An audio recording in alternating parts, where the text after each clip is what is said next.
بسم اللہ الرحمن الرحیم۔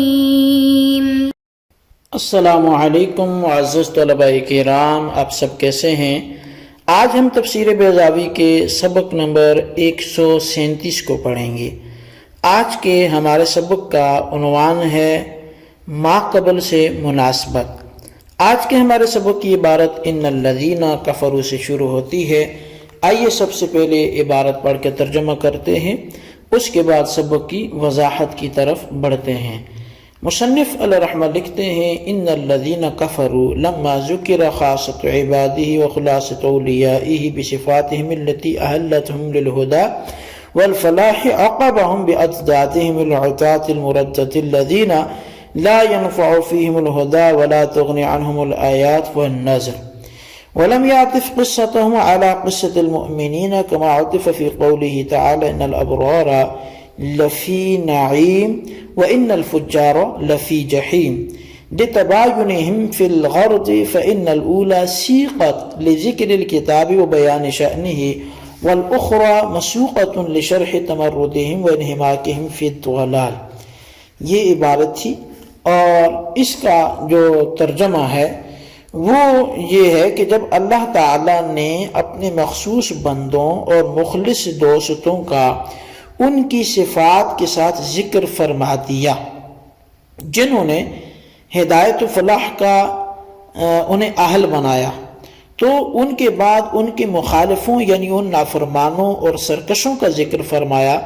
جن کے حق میں نہ کوئی ہدایت کی بات مفید ہے، نہ ہی قدرت کی نشانیاں اور نہ ڈراؤنے کہ وہ طریقہ کارآمد ہیں، اور ان کے اس واقعے کا مومنین کے واقعے پر اس طرح عطف نہیں کیا گیا جیسا کہ ان الابرار لفی نعیم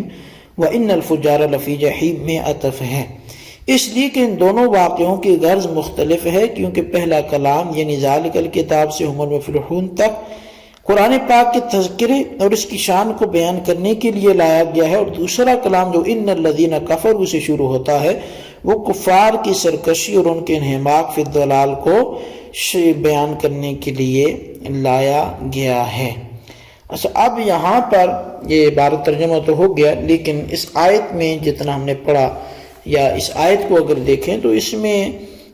5 بحثیں ذکر کریں گے قاضی صاحب۔ اول تو بیان مناسبت اور دفع اشکال سے متعلق گفتگو ہوگی، اور دوسرا انا کے عامل ہونے کی حیثیت سے جو ہم آئندہ سبق میں پڑھیں گے تو اس حوالے سے گفتگو ہوگی، اور اس کے مفید معنی ہونے کی حیثیت سے۔ تیسرا جو ہے وہ الذین کی مراد کے متعلق گفتگو ہوگی، اور چوتھا جو ہے وہ حقیقت کفر سے متعلق گفتگو کریں گے، اور 5واں استدلال معتزلہ کے حوالے سے بات ہوگی۔ اچھا، اول بحث یعنی بیان مناسبت، اور اس کا حاصل یہ ہے کہ ما قبل میں اللہ تعالیٰ نے اپنے مخصوص بندوں اور مخلص دوستوں کا ان صفات کے ساتھ ذکر فرمایا تھا جن صفات نے ان کو ہدایت اور فلاح کامل کا اہل بنایا۔ اب اس کے بعد ان کے مد مقابل ان الذین کفروا سے ایسے لوگوں کا اللہ تعالیٰ ذکر فرما رہا ہے جو اس قدر سرکش اور خیر سے اس قدر خالی ہیں کہ جن کو نہ تو ہدایت کا رامد ہے، نہ ان کو آیات اور وعیدات نفع پہنچا سکتی ہے۔ اس کو مختصر لفظوں میں یوں کہیے کہ ما قبل میں اللہ تعالیٰ نے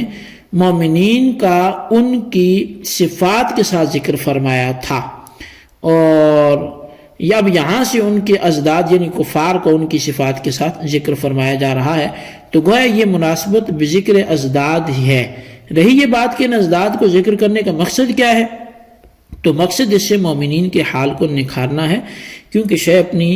ضد کی وجہ سے واضح ہو جاتی ہے، جیسے کہ نور کی حقیقت ظلمت کے آنے کے بعد واضح ہو جاتی ہے، یعنی وہ قاعدہ بھی ہے نا الاشیاء تعرف بازدادہا، کہ اشیاء اپنی ضدوں سے پہچانی جاتی ہیں۔ اچھا، ولم یعطف قصۃ علی قصۃ المؤمنین سے ایک اعتراض کا جواب دیا جا رہا ہے۔ وہ اعتراض یہ ہوتا ہے کہ بیان مناسبت کی وجہ سے اعتراض سے پہلے اگر آپ کچھ تمہیدی باتیں سمجھ لیں تو وہ یہ کہ تقابل کی اقسام سے تقابل تضاد اور تقابل عدم و ملکہ بھی ہے۔ تقابل تضاد کہتے ہیں ان دو عوامر وجودی کے درمیان تقابل کا ہونا جو محل واحد پر پہ در پہ آ سکتے ہیں۔ اور تقابل عدم و ملکہ اس کو کہتے ہیں جو مفہوم وجودی اور مفہوم سلبی کے درمیان میں ہو۔ اب اس بارے میں اختلاف ہے کہ کفر و ایمان کے درمیان تقابل تضاد ہے یا تقابل عدم و ملکہ ہے۔ بعض حضرات تقابل تضاد کے قائل ہیں اور بعض حضرات تقابل عدم و ملکہ کی۔ منشأ اختلاف کفر کی تعریف ہے۔ اس بات میں تو سب متفق ہیں کہ ایمان تصدیق قلبی بما جاء النبی صلی اللہ علیہ وسلم کا نام ہے، یعنی تصدیق القلب بما جاء بہ النبی،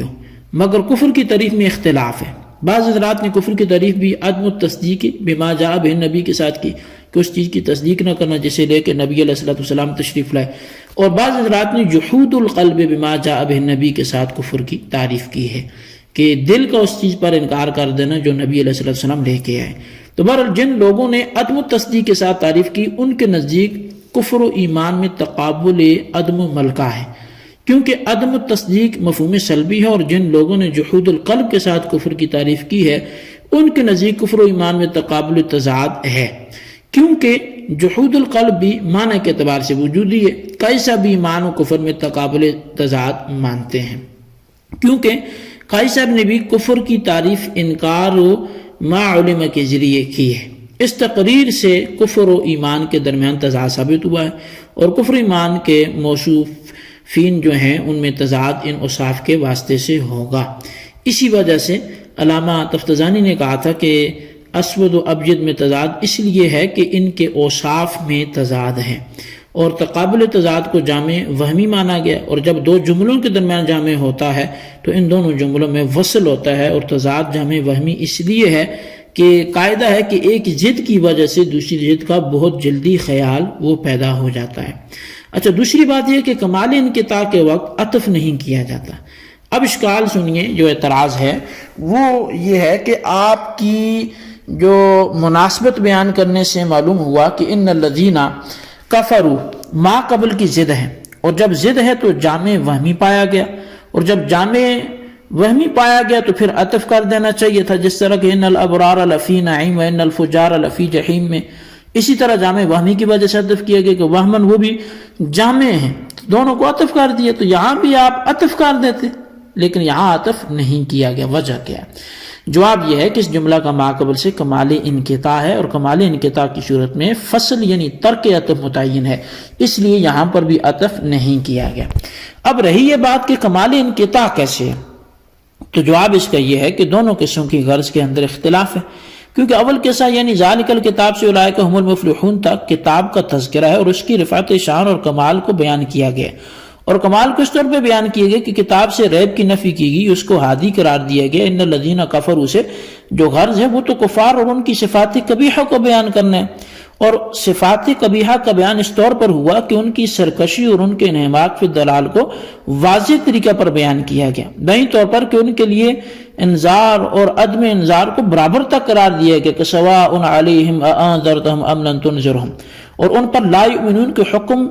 جو ہے وہ متیقن طور پر لگایا گیا، جس سے معلوم ہوا کہ انتہائی سرکشی اور منہمک فی الضلالت میں ہے وہ۔ تو حاصل یہ کہ ما قبل کے قصہ سے غرض کتاب اور اس کے اوصاف کا تذکرہ ہے، اور ان الذین کفروا سے غرض کفار اور ان کے اوصاف کا تذکرہ ہے، اور جب غرض دونوں کی مختلف ہوگی تو تباین فی الغرض کی وجہ سے کمال انقطاع پیدا ہو گیا، اور چونکہ کمال انقطاع کی وجہ سے ترک عطف متعین ہے اس لیے یہاں پر عاطف کو ترک کر دیا گیا۔ لیکن اب جو اعتراض باقی ہے وہ یہ ہے کہ اگرچہ صراحتاً تباین فی الغرض ثابت ہو گیا، لیکن ضمناً ان الذین کفروا اور ما قبل تقابل تضاد پایا جاتا ہے، اس لیے کہ جب کتاب اور اس کے اوصاف بیان کیے گئے تو اس کے ضمن میں مومنین اور ان کے اوصاف کا بھی تذکرہ ہوا، اور جب مومنین کا ان کے اوصاف کے ساتھ تذکرہ ہوا اور پھر ان الذین کفروا سے کفار اور ان کے اوصاف کا تذکرہ ہوا تو ان دونوں میں تقابل تضاد ثابت ہو گیا، اور چونکہ تقابل تضاد کی صورت میں جامع وہمی ہوتا ہے لہذا عطف کرنا چاہیے تھا، کیونکہ جامع کی صورت میں عطف ہوتا ہے۔ تو اب جواب کیا ہوگا؟ تو اب جواب یہ ہے کہ بالضمن اگرچہ جامع پایا جاتا ہے مگر صریحی کمال انقطاع کی وجہ سے اس ضمنی جامع کا اعتبار نہیں کیا جائے گا، لہذا کمال انقطاع کے اعتبار کر کے عطف کو ترک کر دیا گیا، کیونکہ علامہ سکاکی نے فصل و وصل کی بحث میں فرمایا تھا کہ وَيُتْرَكُ الْعَطْفُ لِلْانْقِطَاعِ وَإِنْ كَانَ بَيْنَهُمَا جَامِعٌ لَا يُلْتَفَتُ إِلَيْهِ لِبُعْدِ الْمَقَامِ عَنْهُ وَمِنْ هَذَا الْقَبِيلِ قَطْعُ إِنَّ الَّذِينَ كَفَرُوا۔ اب یہاں پر دیکھیں تو امام سکاکی نے بھی یہی فرمایا کہ انقطاع کی وجہ سے عطف کو ترک کر دیا جائے گا، اور اگر دو جملوں کے درمیان کمال انقطاع کے رہتے ہوئے جامع ہو تو اس کی طرف توجہ نہیں دی جائے گی، کیونکہ اس قسم کے جامع کا اعتبار وہ بعید ازاقل ہے۔ چنانچہ اسی قبیلہ سے ان الذین کفروا کے اندر عطف کو ترک کیا گیا ہے، کیونکہ اس سے ما قبل والی جملے میں قرآن اور اس کی شان کو بیان کیا گیا تھا، اور ان الذین کفروا سے کفار اور ان کے رسوخ فی الکفر کو بیان کیے گئے۔ لیکن اشکال کی گنجائش اب بھی باقی ہے، وہ یہ کہ تباین فی الغرض اس وقت ثابت ہوگا جبکہ الذین یؤمنون بالغیب کو متقین سے مربوط مانو، لیکن اگر آپ اس سے منفصل مانو تو اس صورت کے اندر ان الذین کفروا اور اس کے ماقبل الذین یؤمنون بالغیب کے درمیان اتحاد فی الغرض ہو جائے گا، کیونکہ اس صورت میں دونوں جملوں سے مقصود بیان اجمال اور بیان احوال رجال ہوگا، اور ان الذین کفروا سے کفار اور ان کے احوال کا بیان ہوگا، اور جب اتحاد فی الغرض ہو گیا تو عطف ہونا چاہیے تھا۔ تو بہرحال اب اس کا جواب یہ ہے کہ الذین یؤمنون بالغیب کو متقین سے منفصل مانتے ہوئے بھی کمال انقطاع باقی رہے گا، یعنی فصل کی صورت میں بھی کتاب اور اس کے حوالے ہی کا بیان کرنا مقصود ہوگا، اس لیے کہ فصل کی صورت میں الذین یؤمنون بالغیب جملہ مستأنفہ ہوگا اور سوال مقدر کے جواب میں واقع ہوگا، اور سوال ماقبل سے پیدا ہوگا بہین طور پر کہ جب فرمایا ہدی للمتقین تو سوال پیدا ہوا کہ ما بالہم خصوا بالہدایت، کہ یعنی کیا وجہ ہے کہ متقین ہی کو ہدایت کے ساتھ خاص کیا گیا، تو الذین یؤمنون بالغیب سے جواب دیا گیا، اور جواب کا حاصل یہ ہوا کہ ایمان بالغیب اور اقامت الصلاۃ وغیرہ سبب اختصاص ہیں۔ تو جب الذین یؤمنون بالغیب جواب ہوا اور اس سوال کا جواب ہوا جو ماقبل سے پیدا ہوا تھا، تو وہی اس کا جواب سے بھی مقصود بیان کتاب اور بیان حوالے کتاب ہی ہوگا، کیونکہ جواب تابع ہوتا ہے سوال کے اور سوال تابع ہوتا ہے منشأ سوال کے۔ تو بہرحال جی حاصل یہ ہے کہ ان کا کسی بھی صورت میں عطف نہیں کیا جا سکتا، اس کو اس پہ قیاس بالکل بھی نہ کیا جائے۔ آج کے سبق کو ہم یہیں پر موقوف رکھتے ہیں، اللہ تعالیٰ سے دعا کرتے ہیں جو سنا اسے یاد رکھنے کی توفیق نصیب فرمائے۔ بالخصوص آپ اس کا خلاصہ ضرور تحریر کیجیے گا۔ اللہ تبارک و تعالیٰ ہم سب کا حامی و ناصر ہو۔